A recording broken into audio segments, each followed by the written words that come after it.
Aujourd'hui, je vais vous parler du sorcier suprême, le maître de l'occultisme, le Docteur Strange.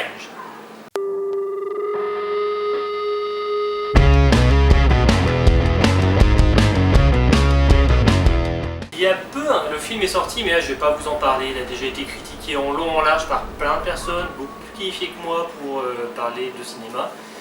Donc, je vais plutôt vous parler d'une série de comics.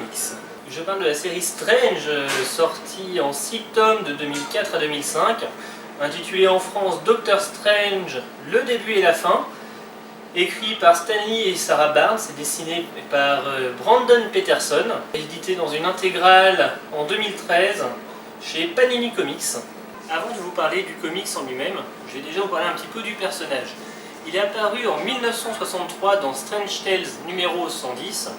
La première version de sa backstory est arrivée en 1968 dans le Strange Tales numéro 115 et ça a vraiment été développé dans Doctor Strange numéro 169. Son devoir, c'est de protéger la dimension terrestre des forces qui peuplent les autres dimensions. Rien que ça, hein, c'est pas jeu techno, quoi. C'est quand même le gardien de la dimension terrestre. C'est aussi un excellent médecin. Avant, il était chirurgien, mais il s'est retrouvé incapable d'opérer au suite d'un accident qui lui coûta ses mains. Et c'est par-dessus tout un excellent maître d'arts martiaux, parce que quand on est pété, on n'est pas à moitié chez Marvel. C'est un personnage qui baigne dans le mysticisme, il est au final assez peu rattaché à l'univers terrestre, même s'il a plusieurs fois travaillé avec les 4 Fantastiques, les Avengers ou encore les X-Men. Il a créé avec Hulk et Namor les Defenders, et ça on en reparlera très bientôt.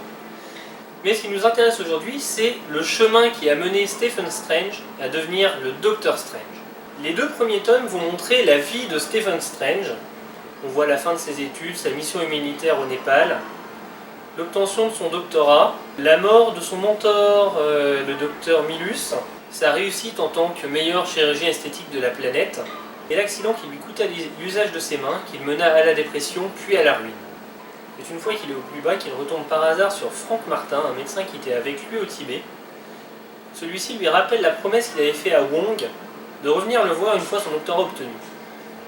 Il décide d'ailleurs de retourner voir Wong parce qu'il a appris que celui-ci s'était tourné vers les médecines alternatives et il nourrit l'espoir qu'il pourrait lui rendre l'usage de ses mains.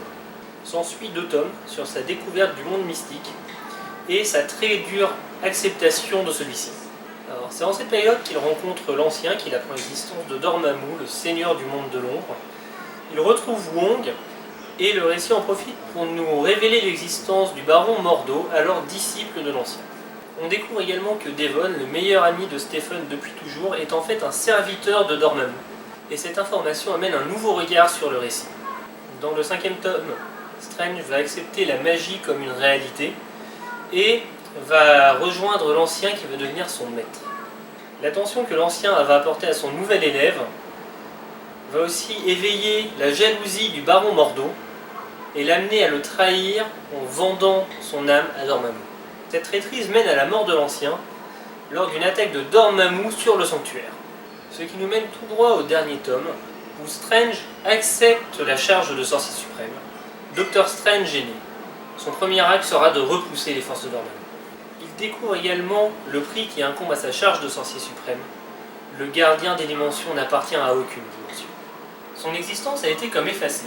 Ses parents n'ont jamais eu leur fils, ce qui a drastiquement changé leur destin. Le récit en profite pour revenir sur les raisons qui ont poussé Stephen Strange à devenir médecin. Ce qui permet de faire comme un écho au début du comics. Cette série est un très bon point d'entrée dans l'univers du Docteur Strange. Un monde dans lequel la magie règne et où le hasard n'existe pas. Si vous voulez découvrir l'univers du Docteur Strange, c'est vraiment le comic que je vous recommande. Ici, on n'a pas affaire à un super-héros, mais bien au cheminement d'un humain destiné à le devenir. Merci d'avoir regardé la vidéo, j'espère qu'elle vous a plu. Si c'est le cas, le petit pouce bleu pour dire que vous avez aimé. N'hésitez pas à faire tourner la vidéo le plus possible sur les réseaux sociaux. Un gros merci au Bobble Café de m'avoir accueilli dans ce cadre génial pour le tournage. Vous pouvez suivre le Twitter pour avoir toutes les news. Et un gros merci à tous les tipeurs et à très bientôt pour un nouveau Mythic Strip.